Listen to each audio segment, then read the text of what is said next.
Hello, and welcome to Past, the podcast about those who would never rule. I'm Veronica Fortune, and this week's episode is Lady Margaret Beaufort, Part 1. Hello. Before I start this episode, I'm going to give a rare trigger warning. I'll be discussing suicide. So if this is a topic that you're not comfortable hearing about, this episode might not be for you. I will tell you within the episode what minute to skip if you want to listen to the rest of the episode. I don't usually add trigger warnings because history should make us all a little uncomfortable. But I feel strongly about this. If you are struggling with these feelings, please reach out to a trusted source for help. I will be including a list of websites to start with in the description. Please check there if this applies to you. Now on to Margaret's story. I want everyone listening to think back to any portrayal you've ever seen of Lady Margaret Beaufort. You've seen historical fiction of her, and I want you to then just chuck it out the window. First, no, she had nothing to do with the deaths of the son of Edward IV and Elizabeth Woodville, Edward V and Richard of York. This is likely a 21st century creation of fiction. Second, she and her daughter-in-law appear to have had a great relationship, including sharing jokes publicly with each other. Finally, while she was deeply pious and spiritual, she was also a lavish and fashionable member of the upper class who wore her worth on her body, literally. Oh, and she didn't appear to barely put up with her final two husbands. Described by historian Neville Williams as Henry VII's devout and rather awesome mother, she was nothing short of a force, driven to make her place in a world that was not built for powerful women. Much like her 8 times great-grandmother, Matilda, she would be proud to see her son become king. Unlike Matilda, though, she had the political awareness not to try to claim the throne for herself. With that, I would like to show you all these things through her episodes. So let's get started. For this, and Margaret's subsequent episodes, I will be using Nicola Tallis's Uncrowned Queen, The Faithful Life of Margaret Beaufort, Tudor Matriarch, and Nathan Amon's The House of Beaufort, The Bastard Line That Captured the Crown. If you're at all interested in the near environment, I highly recommend Nicola Tallis's work in general. She has an amazing way of describing the things around her subjects that point to their wealth, influence, and power. Her descriptions of buildings, furnishings, fabrics, and the jewels is first-rate and takes me right back to some of my favorite uni lectures. I just want to acknowledge the amount of sources available for this subject and the next. I think back to the women covered in the second miniseries and how they were usually tiny mentions in the biographies of the men who surrounded them. I have no doubt those women lived full lives that were interesting and that we know almost nothing about, for the simple reason that they were born the wrong sex. The increase in sources is almost overwhelming, and while it makes my job so much easier in many ways, it also makes it harder. I have to pick things to cut out. So if I miss your favorite story or anecdote about these subjects, please let me know, and I'll see if I can make a comic or shoehorn it into a later episode. I don't want to leave out our favorites. A quick note, I will refer to Lady Margaret Beaufort as Margaret or Margaret Beaufort throughout most of these episodes, because her full name is a lot to say constantly. But there is another Margaret Beaufort. Unsurprisingly, this Margaret was her cousin through her uncle Edmund Beaufort, who was approximately 4 years older than this episode's star. So remember when you're looking them up, the Beaufort family seemed to have only 4 male names, John, Henry, Edmund, and Thomas, and 2 female names, Margaret and Joan. Am I joking? Mostly, but take a look at their family tree. Lady Margaret Beaufort was the only legitimate child of John Beaufort, the 1st Duke of Somerset, and his wife, Margaret Beauchamp. You may remember that John Beaufort's brother, Edmund Beaufort, the 2nd Duke of Somerset. Margaret Beauchamp, who I'll refer to using her title, Duchess of Somerset, from here on out to avoid confusion, was distantly related to Thomas de Beauchamp of the Lord's Appellant fame. While Margaret was her father's only legitimate child, she was her mother's 8th child. What's even more impressive, her mother would have a 9th child 7 years later, and all 9 children would survive to adulthood. Margaret's nieces and nephews would marry into prominent families and play a great role in the reign of her grandson. Margaret was born on the 31st of May, 1443 at Bletsoe Castle. Before I get more into Margaret's life, I need to have a quick legal chat. You'll all remember from John of Gaunt's episodes that his Beaufort children were born out of wedlock to Catherine Swynford during Gaunt's marriage to Constance of Castile. Nathan Amon details this all very clearly in his book, and I recommend looking there for further details. But the basic outline is this. They were declared legitimate by the Pope and English Parliament in 1397. This legitimation made them eligible for all, quote, honours, dignities, preeminences, estates, degrees, and offices, end quote.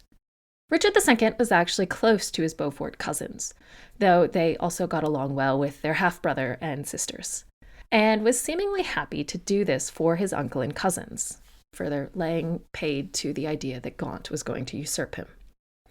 A decade after this occurred, John Beaufort, Margaret's grandfather, really, they do only use 4 names, petitioned his half-brother, Henry IV, to reconfirm his and his siblings' legitimacy.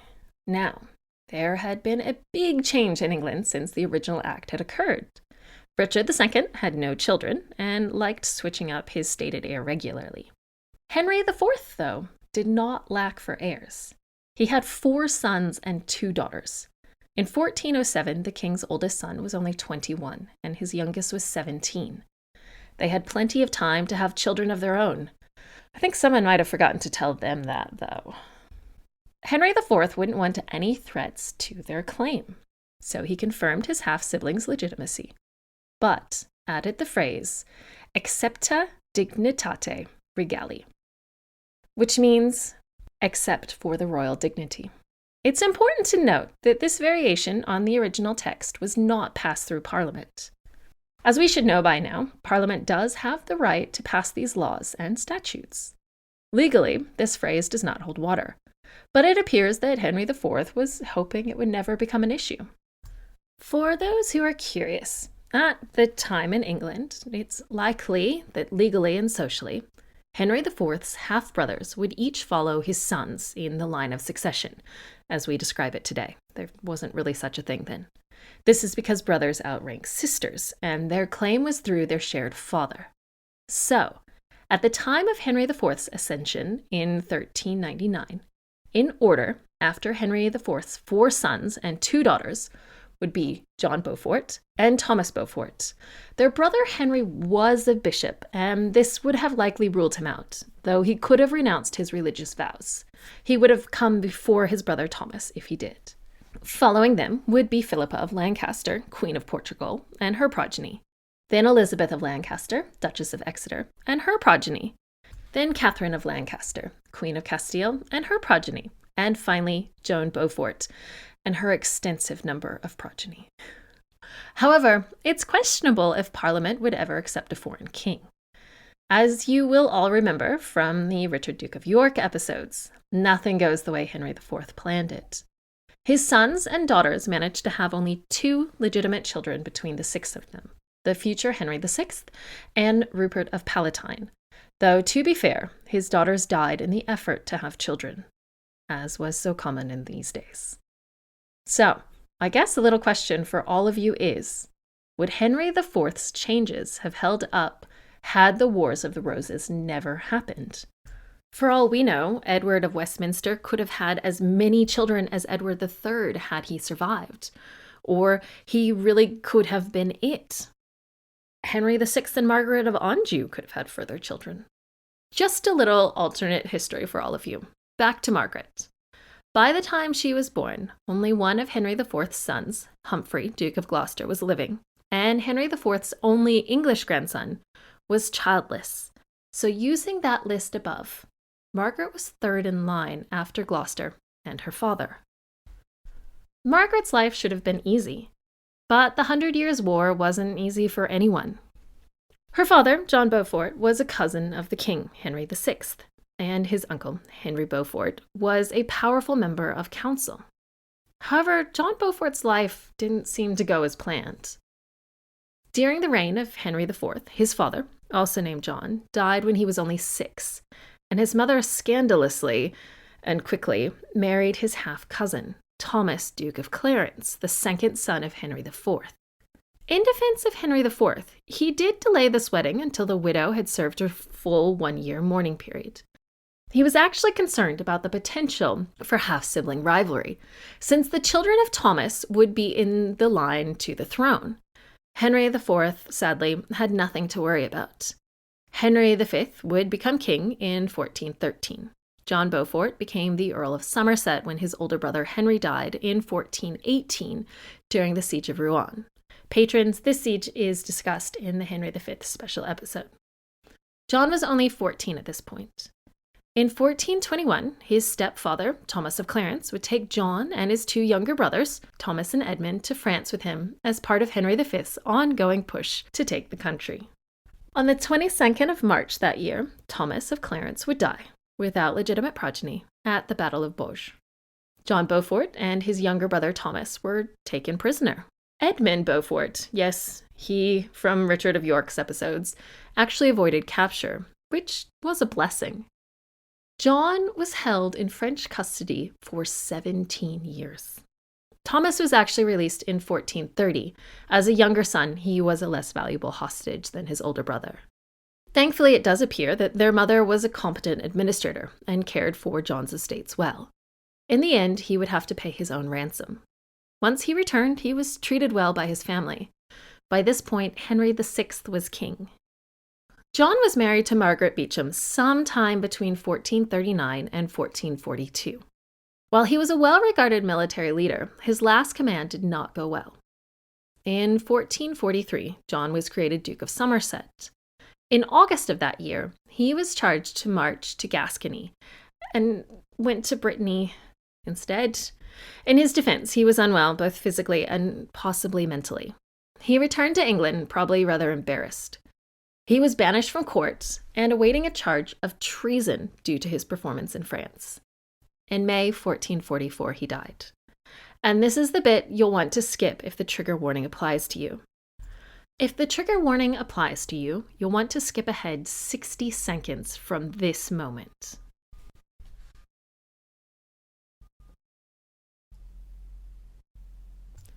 While today, in many cases, suicide is seen as a missed chance to have helped someone, and rightly sad, at the time it was seen as both a personal failing and a sin. Just the suggestion of it can stain a family, and that is what happened in John Beaufort's case. While the 2 sources that covered his death disagree to the cause, even the suggestion is enough to cause embarrassment. I hope that today we'd be more forgiving. At the time, that wasn't an option.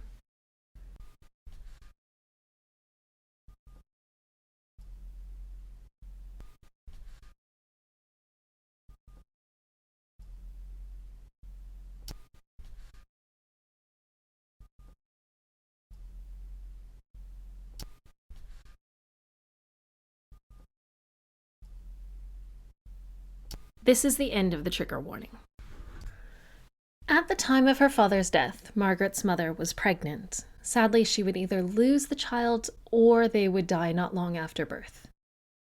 Because Margaret was not a boy, her father's earldom passed to his surviving brother, Edmund Beaufort. His dukedom was recreated for his brother, though Edmund is still referred to as the second Duke of Somerset, even though he's the first Duke, second creation. While Margaret wouldn't receive her father's title, she would inherit his substantial wealth. And in a brilliant move on John's part, her custody and marriage rights had been previously promised to her mother. This promise lasted all of 4 days. Margaret was the senior Beaufort claimant with her father's death, regardless of any royal claims. Henry VI, by now an active 22-year-old king, decided to offer her wardship to his leading magnate, William de la Pole, the Earl of Suffolk. You should remember him, or at least his banishment. De la Pole had one son, John, by his wife Alice Chaucer. Yes, the writer with the same surname was her grandfather. John would be betrothed to Anne Beauchamp in 1446, but she would die in 1449. While Margaret was de la Pole's ward, he didn't have physical possession of her. She actually remained in her mother's household. Due to being raised with her half-siblings, including, surprisingly, her father's illegitimate daughter, Tyson, who was born during his captivity in France, she was close with all of her siblings. Those illustrious marriages I mentioned for their children were due greatly to Margaret's influence. Her maternal older siblings, the St. Johns, really quick aside for my non-British listeners, if you're searching for the family name, search for St. John, were a large part of her childhood. There were 7 of them, after all. Nicola Tallis even shares that Margaret embroidered a St. John family tree, which is very period appropriate, and I think shows a young girl who cared for her older brothers and sisters, even though they didn't share a father. Margaret's mother made sure she was well educated, not just in the classic tasks expected of a woman, such as needlework and estate management. Remember, men die in war and women have to take care of what's left in many cases. But she also instilled in her a love for reading, music, and language. This household, full of love and learning, was also filled with music and luxury. The Duchess of Somerset was a great patron of performers, and Margaret would continue this later in her royal life. Their castle was also richly appointed, which is something Margaret will also favor as she ages. While her upbringing was luxurious, it was also pious. One of her sisters even became a nun. Religion wasn't just something that people participated in occasionally. It was a huge part of life. Prayers and masses were heard daily, and sleeping in on Sunday just did not happen. Margaret's religious devotion is well documented, and it likely started at a young age. Due to growing up in her mother's house, Margaret would have been present for her mother's 3rd marriage. At some point after mid-April 1447, when the license was granted, the Duchess of Somerset became Baroness Wells as the 2nd wife of Lionel de Wells. While this might have been seen as a step down, it was at least, by all accounts, a love match. This marriage would bring with it 5 step-siblings, and in 1450, Margaret's youngest brother, John. 1450 was a big year for Margaret, and for everyone in England. Her guardian, de la Pole, was struggling politically and decided to protect his son John's interests. To do this, he wed John to Margaret. Don't worry, this marriage wasn't consummated at the time. Margaret was 6 and John was 7. They weren't even living together. Even though they were a married couple, they obviously couldn't consent, so the marriage wouldn't be valid until they reached the canonical ages of 12 and 14, respectively.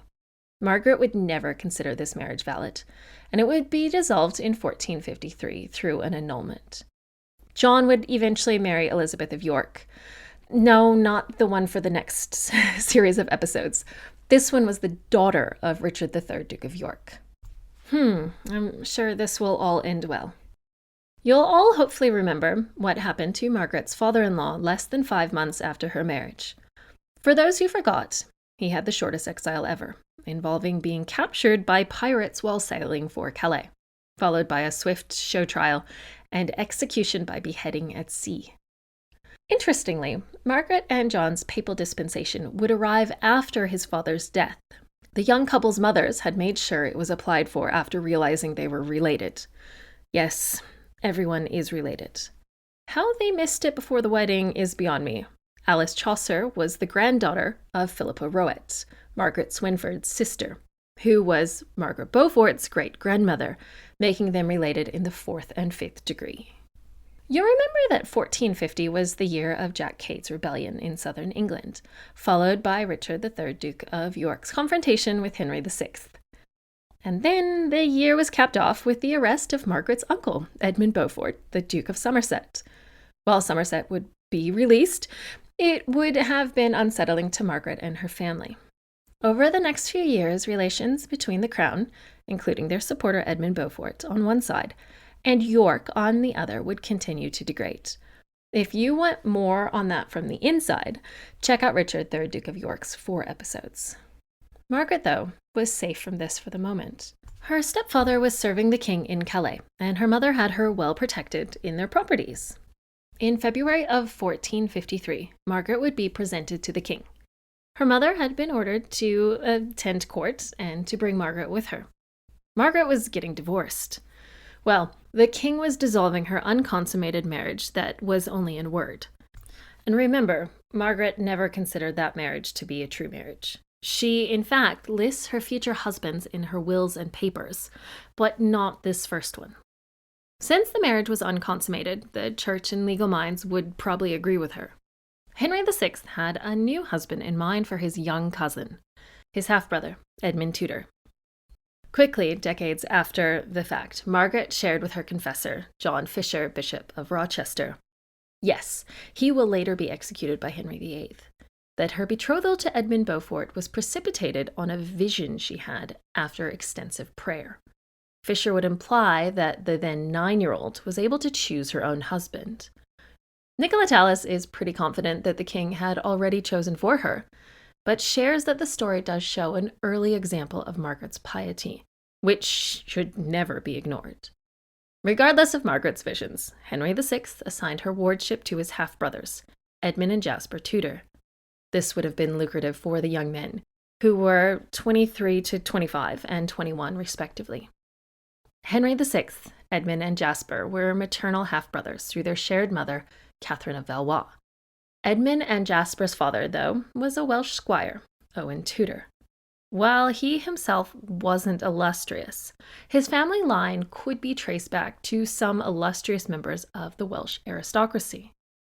Owen and Catherine had 4 or 5 children together, and it's actually unclear if they were ever legally married or just cohabitating, but it appears their children were treated as legitimate. Owen Tudor had been imprisoned in 1438 and 1439 when this relationship came to light after Catherine's death in 1438. He was released by his stepson, Henry VI, who seemed to take a liking to the father figure who had no claim to his throne. Henry even made sure his brothers were referred to as princes and looked after their education, hence the close relationship between the brothers. In order of precedence, his brothers would only rank below dukes and ahead of all earls within the kingdom.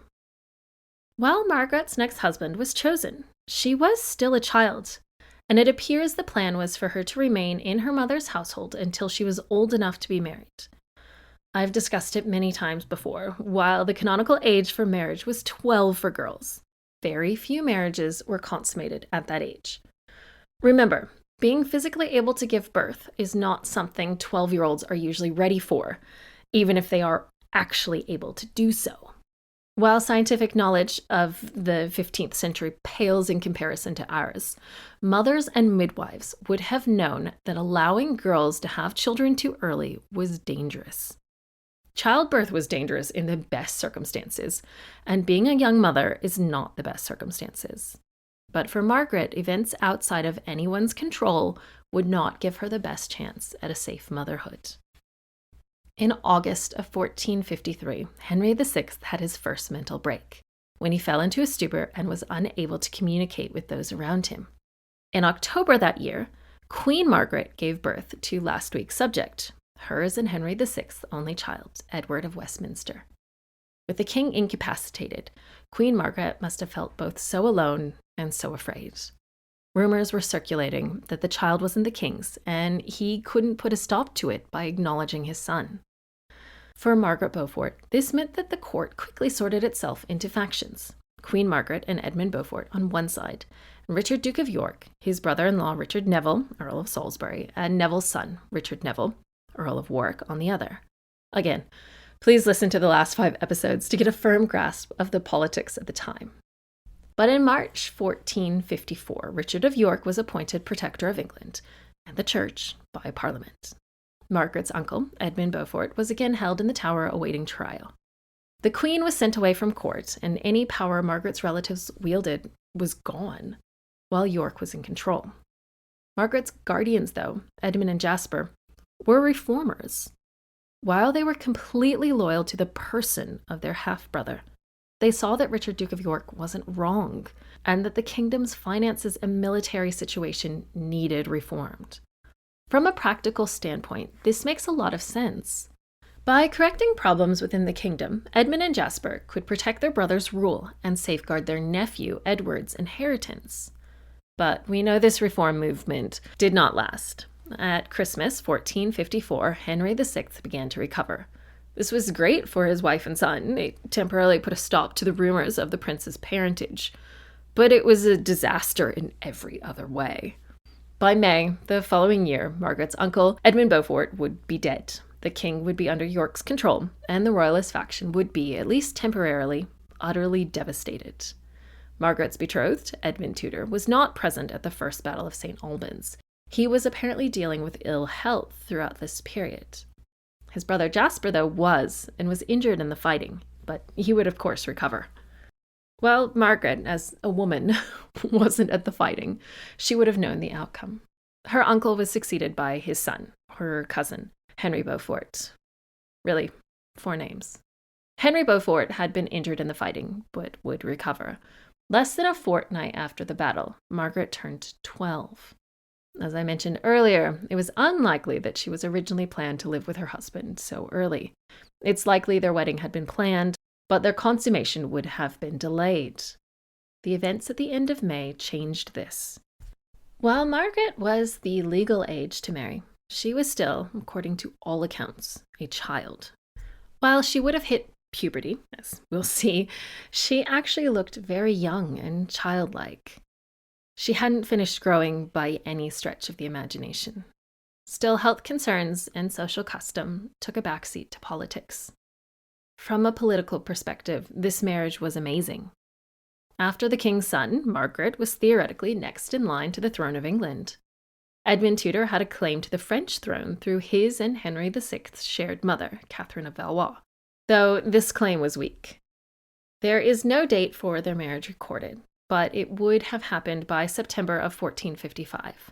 Papal dispensation had actually been received in 1450. They were related through the 7th degree on both sides through Philip III of France. Margaret became the Countess of Richmond upon marrying Edmund. Edmund, as you probably know already, decided to consummate the marriage not long after the actual wedding. There are a few royal examples of young brides. Isabella of France, the mother of Edward III, Mary de Bohun, the mother of Henry V, and Eleanor of Castile, the mother of Edward II. All were 12 or 13 at the time of their marriage. Evidence shows the first 2 delayed consummation until they were closer to 16 or even 18. And there was a significant age gap between the bride and groom in the first example. Isabella was at least 11 years younger than her husband, Edward II. The third couple, though, consummated their marriage not long after the wedding. Eleanor of Castile and her husband, Edward I, were actually rather enamored with each other from their first meeting. Thankfully, they were very close in age, so it's not as creepy as it could be. Eleanor would give birth to a stillborn child less than a year after their wedding. After this, the couple were kept apart, at least in private, until she was deemed old enough to safely carry a child. None of these scenarios were what happened to Margaret. Her groom was significantly older than her, and he needed her to give birth to his child for his hold on her vast wealth to continue should she die. She actually fell pregnant not long after their wedding, especially if we take into account September 55 as the date. Every time I read or write about this, I am completely appalled by Edmund's decision, and I'm not alone. Those alive at the time were horrified, and historians since have been equally scathing.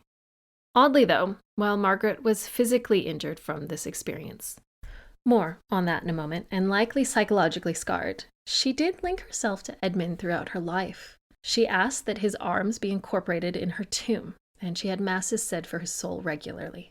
Nicola Tallis suggests that this might be due to her linking her son to his father and the dynasty they created, more than a love for her second husband.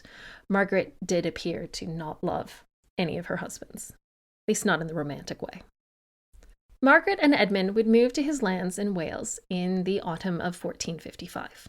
While Wales had theoretically been English since the conquest of Wales by Edward I in the late 13th century, it was not a stable hold.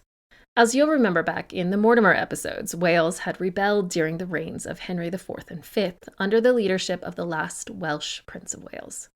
Owen Glendower. Again, please forgive my Welsh pronunciations. While Glendower had likely been dead for 50 years at this point, or secretly still alive at 101 years old, you never know, there was still tension in Wales between the English nobility and the Welsh nobility. It's easy to think that Edmund would fall into the latter, but he had been raised by the English king and had been a member of English court. He may have had a Welsh name and father, but he was the king's man.